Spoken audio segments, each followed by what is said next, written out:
Este cuadro se ha diseñado con un objetivo. Hay dos aspectos a considerar para el transporte del oxígeno y para el transporte del dióxido de carbono. Por eso es la razón de este cuadro. Y la parte más importante es el pH en realidad. La temperatura sí afecta, los 2,3 de gliceratos también sí afectan, pero una de las partes importantes es el pH. Entonces, considerando eso, debemos tomar en cuenta estos siguientes conceptos. Vamos a entender cada uno de ellos, ¿está bien? A ver, aboquémonos al de arriba primero. ¿Qué dice? La disminución de la presión parcial de oxígeno en sangre arterial es la que va a alterar la homeostasis, que es el equilibrio, ¿verdad?, entre la aportación del oxígeno y su demanda, generando una respuesta en el organismo. Entonces, la presión parcial de oxígeno, la saturación de oxígeno, el pH, todo eso influye en ese intercambio que va a haber del oxígeno por el dióxido de carbono. No se olviden que eso hay en el pulmón, después la sangre es transportada y tiene que distribuirse en los tejidos. Y después de que se distribuyen los tejidos, por eso dice aquí, generando una respuesta en el organismo de funcionamiento del propio tejido, de cada tejido en realidad, y después el dióxido de carbono tiene que ser transportado hacia los pulmones para ser eliminado, ¿verdad?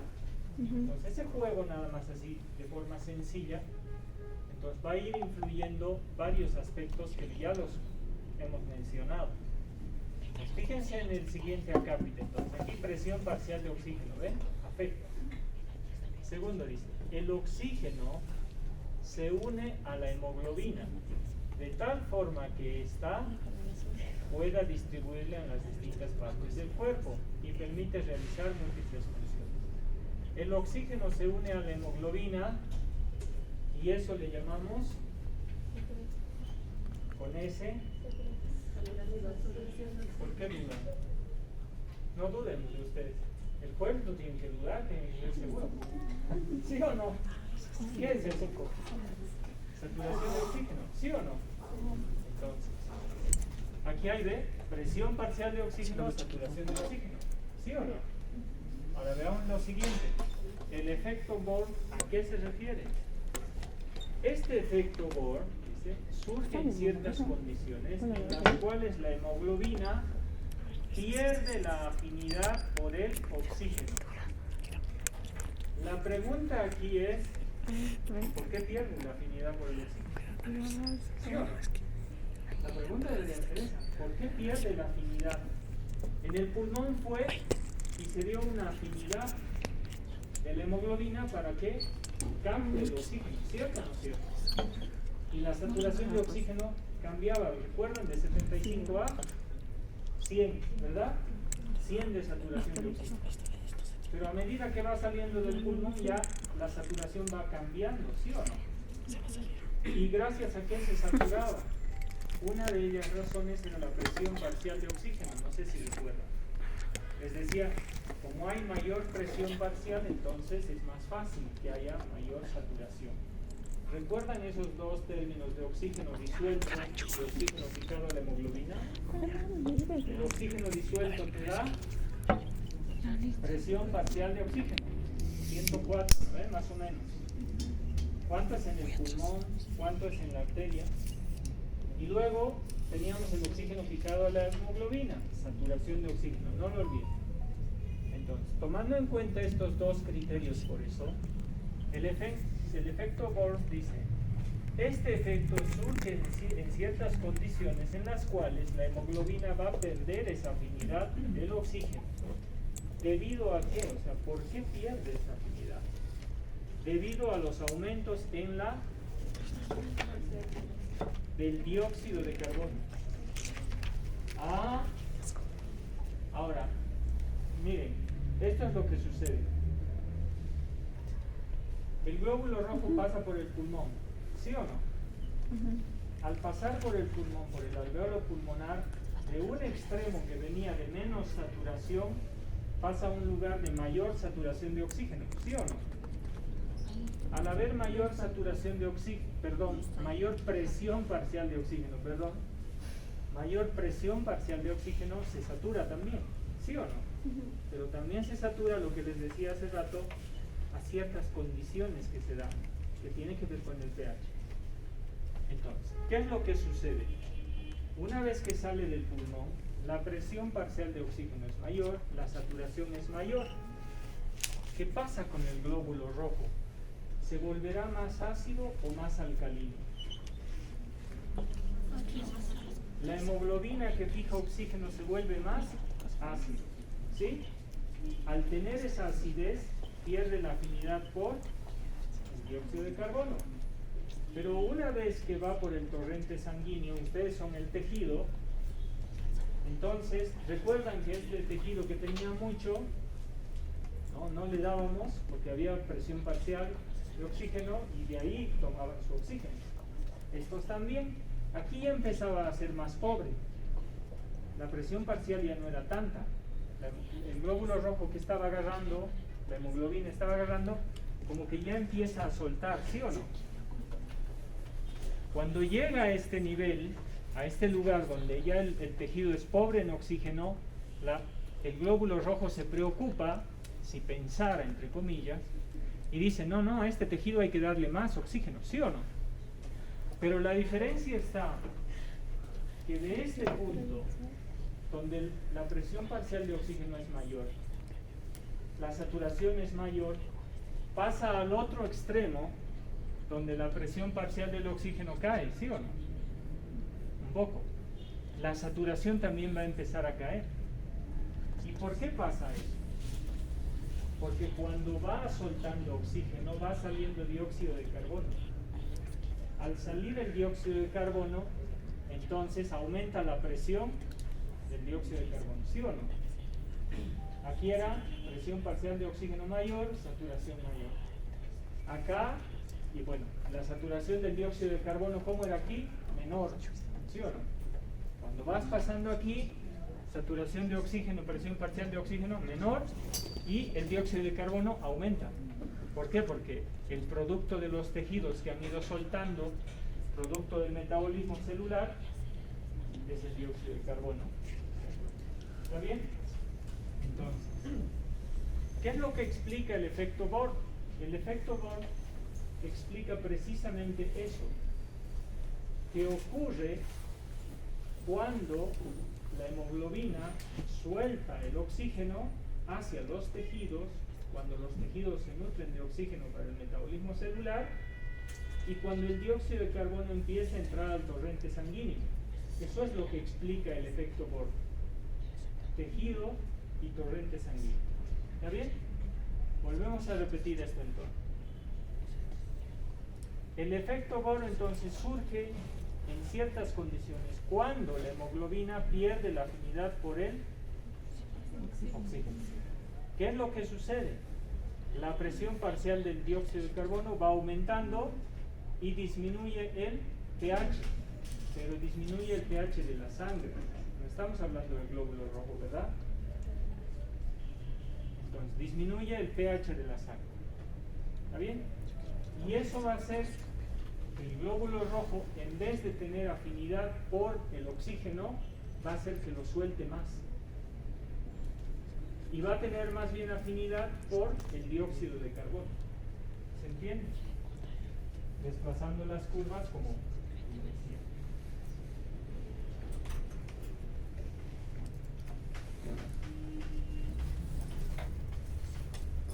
Entonces, el efecto Bohr, cuando nos preguntamos, la disminución de la afinidad de la hemoglobina para el oxígeno ocurre cuando desciende el pH de la sangre. ¿Por qué desciende el pH de la sangre? Porque el dióxido de carbono está saliendo de los tejidos, está siendo expulsado por un proceso de transporte.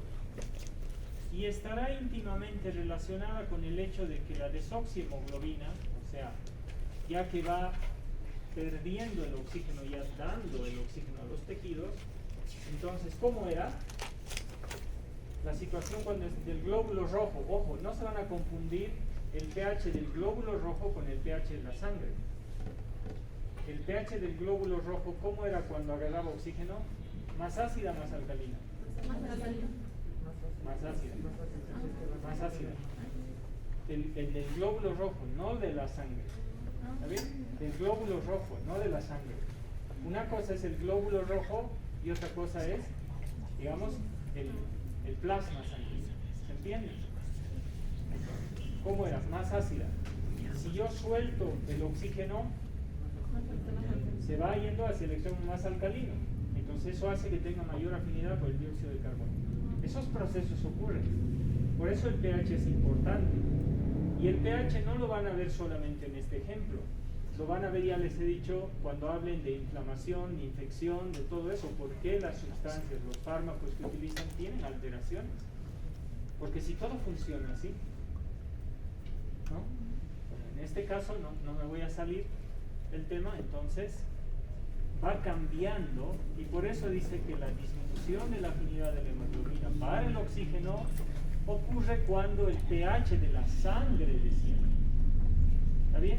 Y estará íntimamente relacionada con el hecho de que la desoxihemoglobina, quiere decir cuando la hemoglobina estaba pasando por aquí y ha empezado a soltar el oxígeno, entonces va perdiendo esa acidez, que es pérdida de afinidad para el oxígeno.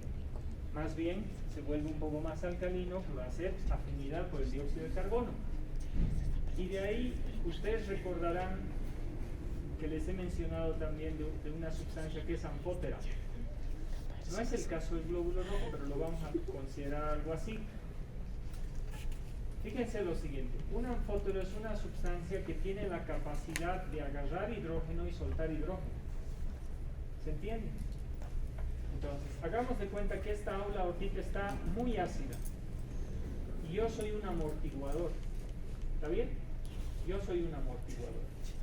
Entonces, entro al aula y digo, este lugar está muy ácido. Esto no puede estar así porque no es compatible. Entonces, ¿qué hago? Todo el hidrógeno que está suelto empiezo a agarrarlo. ¿Sí o no? Entonces, de esa forma como que alcalinizo el lugar, porque los estoy atrapando porque hago reacciones químicas. ¿Sí?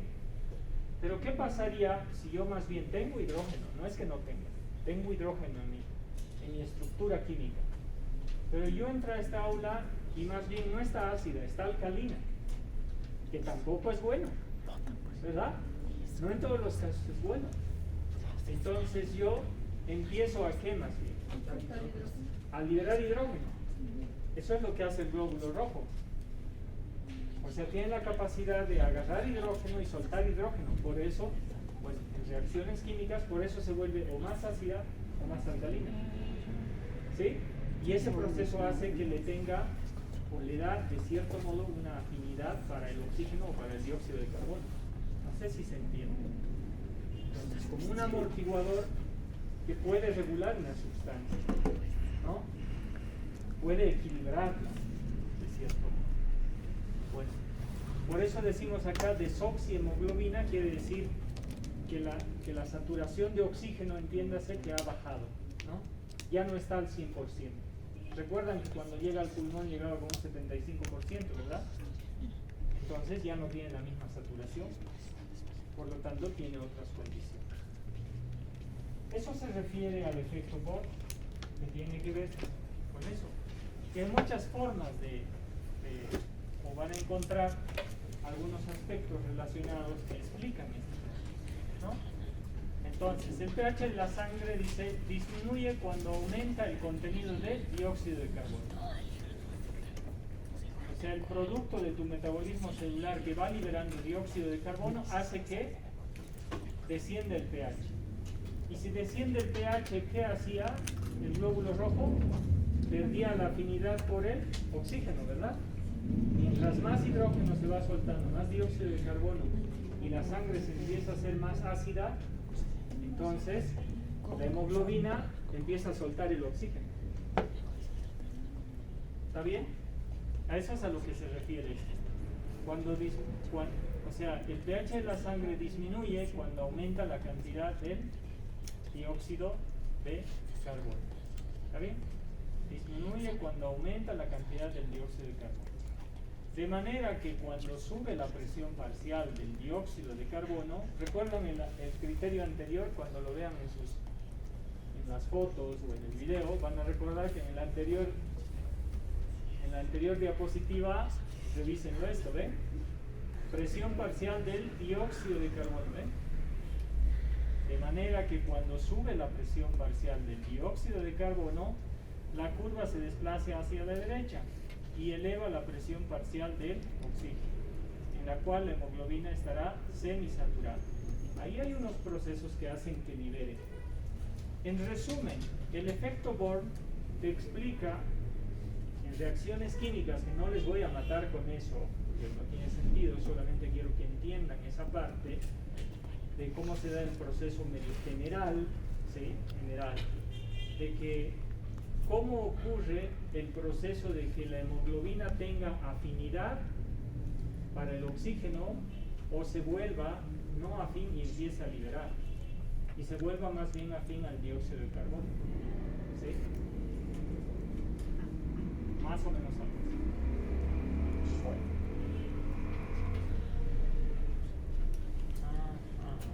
Pensé que estaba el efecto Aldani acá.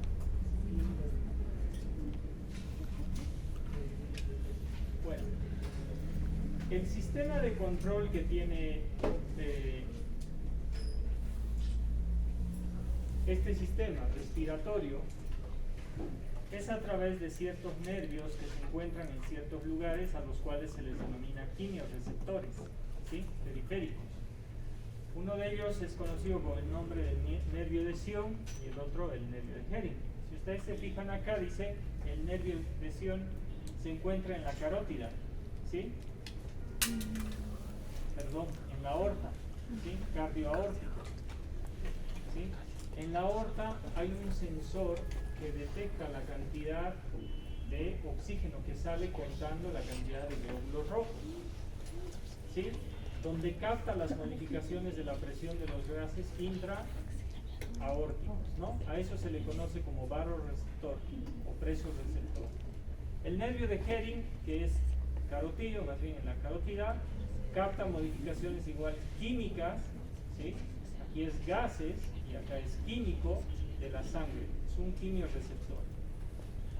Lo mismo pasa que en algún momento les había explicado por qué en la altura, por ejemplo, tenemos mayor cantidad de glóbulos rojos.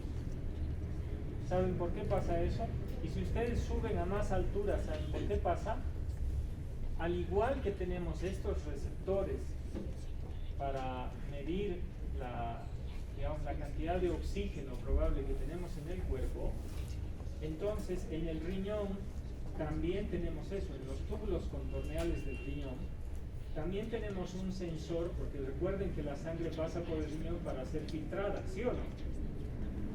Entonces, al ser filtrada la sangre, ahí hay un sensor que va contando.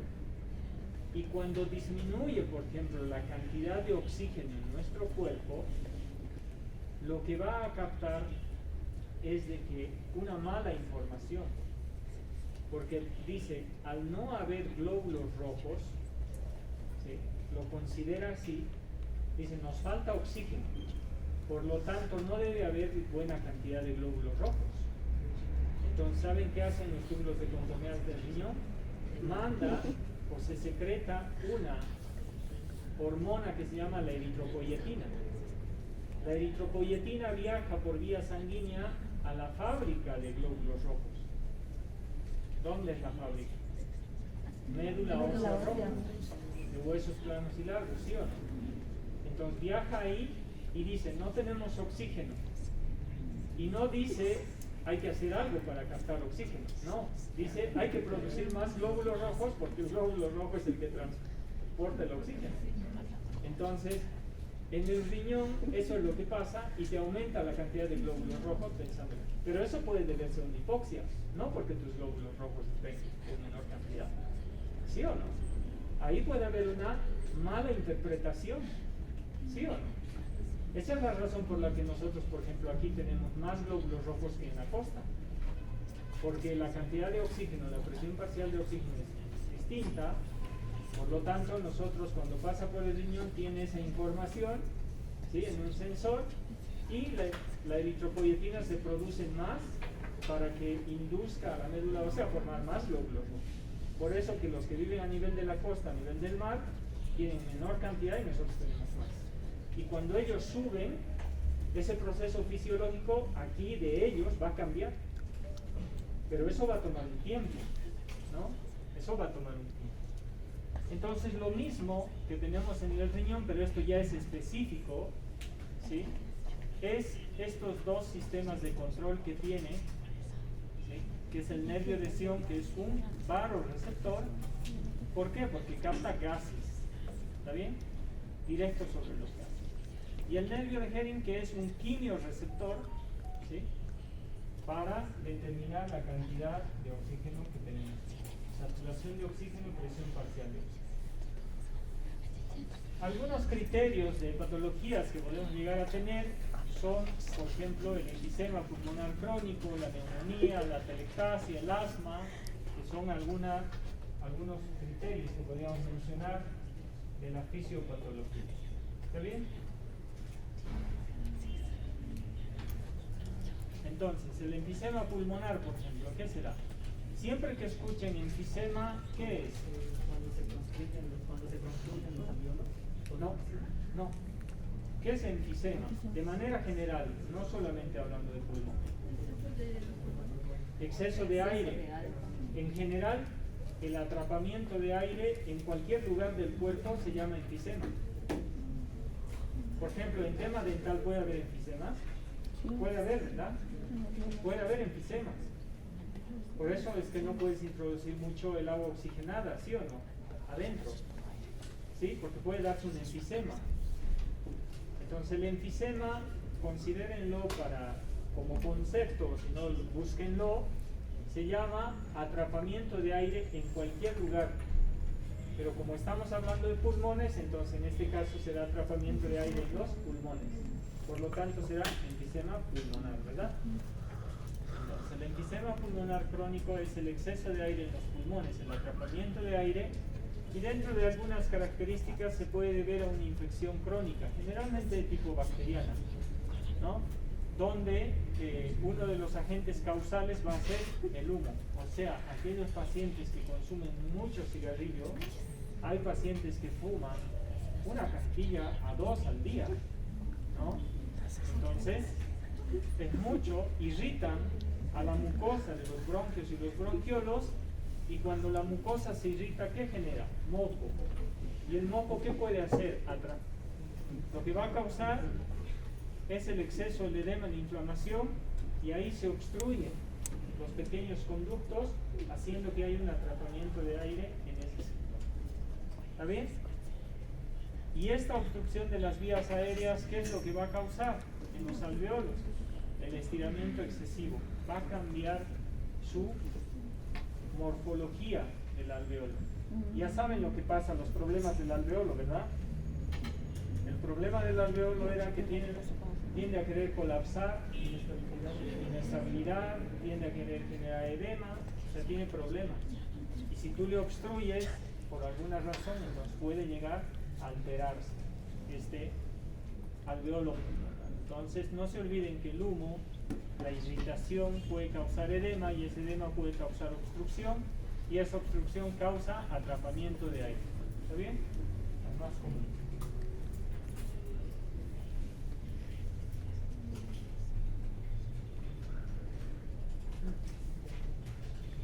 La neumonía es otro de los problemas, ¿sí? Proceso inflamatorio del pulmón, donde los alveolos estarán llenos de líquidos y células. ¿Por qué estarán llenos de líquidos? Otra vez volvemos a mencionar, cuando un alveolo se altera porque se ha alterado la estructura de su pared, recuerdan que tenía el edema, ¿no? Lo quiere succionar el aire, le quiere succionar la sangre del capilar que está pasando, entonces por esa razón se da. La neumonía, que generalmente es bacteriana por neumococos, lo que va a causar es una infección del alveolo, alterando la membrana del alveolo pulmonar. Se vuelve, miren, más porosa, mencionan este alveolo, por lo tanto, pueden pasar inclusive eritrocitos, leucocitos, pasan al alveolo. Entonces se llena de líquido y ahí te da la neumonía. Y ese era uno de los problemas que te da, ¿no? El COVID. O sea, en el COVID, ¿saben qué es lo que ocurría en el COVID? Que ya más o menos les he dicho. ¿Recuerdan que la inflamación tiene macro síntomas? Que a ustedes les encanta. Dolor, calor, tumor, dolor. A ver, los signos cardinales, ¿sí o no? Bueno, pero sepan que en el alveolo pulmonar, cuando hay inflamación, la inflamación es buena, sí es un mecanismo de defensa en nuestro cuerpo. Pero cuando es crónica, no se olviden que en la inflamación se activa el sistema inmunológico. De hecho, la inflamación es el campo de batalla del sistema inmunológico. Y por el otro lado se activa la coagulación. Dos procesos que lo he visto en práctica, ¿sí o no? Ese problema, recuerdan que en la parte inmunológica activa los macrófagos y el macrófago empieza a limpiar y a destruir todo. Si la membrana de este lugar se empieza a alterar, el macrófago va a ir. El macrófago, por ejemplo, ¿es parte del sistema inmunológico específico o inespecífico? Inespecífico, ¿verdad? ¿Te hemos llevado? Entonces, al ser inespecífico, ¿reconoce lo propio de lo ajeno? No reconoce. Entonces el macrófago va y limpia y se lleva a veces tejido más. Entonces con eso altera más la membrana. Por eso era el problema, que la respuesta inmunológica muy severa, ahí era contradictorio. Porque te dicen, a ver, si a mí me daba COVID, por ejemplo, y me decían, y tus respuestas tienen que estar al 100% top, ¿sí? Pero si la respuesta era exagerada ante el ataque del virus, era destructiva. ¿Por qué se ha empezado a utilizar inmunosupresores? Hasta corticoides se han utilizado, ¿sí o no? ¿Para qué? Para bajar la respuesta del sistema inmunológico. Ahí era contradictorio. Te decían, es que tus defensas están bajas. Mentira. Más bien, si tus defensas atacaban con mucha fuerza, era peor, porque era lo que te debilitaba la membrana. Tu sistema inmunológico reaccionaba. Por eso lo tenían que parar, lo tenían que frenar un poco, para que la respuesta no sea tan severa. Porque en los primeros estadios agudos no había problema, pero cuando se pasa al estado crónico es destructivo. De hecho, hay una enfermedad que se llama la endocarditis bacteriana, que se produce por temas dentales. Cada vez que ustedes hacen una limpieza dental, van a producir bacteremia en muchos de los casos. Cuando las enfermedades periodontales, las enfermedades de encías son muy severas, al hacer el detartraje, las limpiezas, van a producir bacteremia, o sea, que algunas bacterias entren al torrente sanguíneo y circulen. La bacteremia no está mal, no te produce nada. La septicemia sí es mortal. Pero la bacteremia no hay tanto problema. Pero fíjense lo siguiente, si yo soy su paciente de ustedes, de ti, tengo un problema severo en las encías, con mucha afección bacteriana, ¿sí? Gran positivos, gran negativos, una agresiva. Pero yo tengo un problema cardíaco, ¿sí? O tengo una válvula cardíaca, o tengo algo en el corazón, ¿sí? ¿Qué es lo que pasaba? Cuando me produzcas bacteremia, el estafilococos puede viajar y alojarse en el corazón, en las válvulas, y ahí coloniza. Y la endocarditis bacteriana, precisamente endo quiere decir dentro del corazón, ¿verdad? Entonces, ¿qué es lo que sucede? La respuesta del sistema inmunológico va y empieza a eliminar todas esas bacterias dentro del corazón. Pero ¿qué es lo que te pasaba? Te destruye las válvulas tricuspidia y la mitral. Depende de dónde se hayan alojado. Por eso la enfermedad igual era un poco grave, la endocarditis bacteriana. Cuando hagan limpieza siempre tienen que preguntar que no tenga alguna prótesis o no haya sido operado del corazón, para tratar de disminuir la cantidad, porque van a producir bacteremia. El problema está, ¿cuántos aquí tienen una afección del corazón? Que no sea sentimental. Si no todos, ¿no? Mí estoy sufriendo por esto. ¿Sí? La A ver, pero la mayoría de los pacientes no lo tienen, pero algunos pacientes que tengan eso tienen que tener cuidado porque le pueden producir una bacteria. De hecho, la endocarditis bacteriana está relacionada con la artritis reumatoidea. Por eso se escucha muy común decir que la fiebre reumática lame las articulaciones porque te produce alteración en las articulaciones y te muerde el corazón. Es un término que se utilizaba hace tiempo, ¿no? ¿Por qué? Porque te destruía. Entonces la inflamación es mala después de que pasa el periodo agudo. Ojo con eso. Es destructiva. ¿Sí? Yo me he salido un poco del tema, pero quería explicar.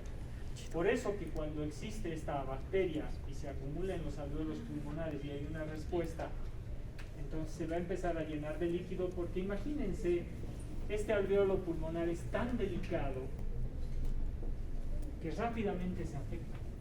Y si se llena de líquido, bueno, peor todavía, ¿no? Otro criterio, la telectasia, que es el colapso de los alvéolos. ¿Está bien? ¿Cómo se soluciona esto? Con el surfactante, ¿verdad? Sí. Causas: obstrucción de las vías aéreas, por cualquier causa, ¿no? Obstrucción, ¿ven? Ausencia de surfactante, ¿recuerdan? Puede haber algún paciente que tenga telectasia. Ausencia o disminución en la producción del surfactante. Falta del agente tensioactivo. Ya sabemos lo que es el surfactante, ¿no? Donde la tensión superficial de los alvéolos disminuye, tendiendo a que estos vayan a colapsar. ¿Ve? Esa es otra enfermedad, que es la telectasia.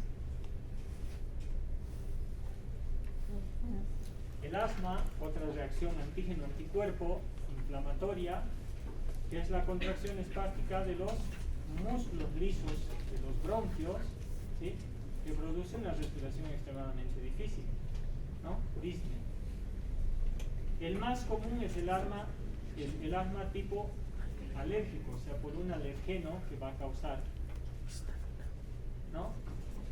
Les decía la anterior vez, cuando se libera histamina, entonces la histamina va al vaso sanguíneo, promueve la vasodilatación y los vasos estaban así cerraditos y ahora están medio así abiertos. Entonces la permeabilidad capilar. Y al haber permeabilidad capilar sale más líquido, causando edema. ¿Sí? ¿Quiénes actúan? Eosinófilos, basófilos, ¿sí? Liberan también además bradicinina. Los mediadores químicos de la inflamación, ¿qué sustancias químicas son? Los primeros, prostaglandina. ¿Recuerdan que salía del ácido araquidónico? Prostaglandina. Después, leucotrienos también salía de ahí. Luego, bradicinina. Luego, histamina. Entonces, hay sustancias químicas que se liberan en la inflamación que promueven, pero en una primera etapa siempre fue. Y en este caso, si tu paciente es alérgico o es asmático o algo, entonces, ¿qué tienes que utilizar o has escuchado alguna vez utilizar? Antihistamínicos para que no haya, exacto, un edema de bronquios, ¿no? O un edema de las vías respiratorias. Ya vamos terminando. Este era el otro que la diapositiva está un poquito, no se me guardó bien. Entonces dice que debemos entender, así como hemos hablado algo del efecto Bohr, debemos entender ahora que existen tres formas de transportar el dióxido de carbono. Uno es como bicarbonato, asociándose, el glóbulo rojo tiene bicarbonato. Y hay una combinación de carbamino, hemoglobina, por ejemplo, que puede ayudar a transportarte el dióxido de carbono. El dióxido de carbono también se puede, ¿sí?, transformar de forma disuelta, que es lo que les he explicado. Hay oxígeno disuelto y oxígeno fijado en la hemoglobina. Por lo tanto, hay dióxido de carbono disuelto y dióxido de carbono fijado al glóbulo rojo. Entonces es la forma en la que se puede transportar. Y formando compuestos carbamínicos, lo que les decía, ¿no? Entonces, cuando la hemoglobina está ligeramente desoxigenada, recuerdan, con el efecto Bohr, entonces se vuelve más alcalina. Atrapar oxígeno la hace más ácida. Soltar el oxígeno la hace más alcalina. Por lo tanto, ya está lista para captar hidrógeno y volverse.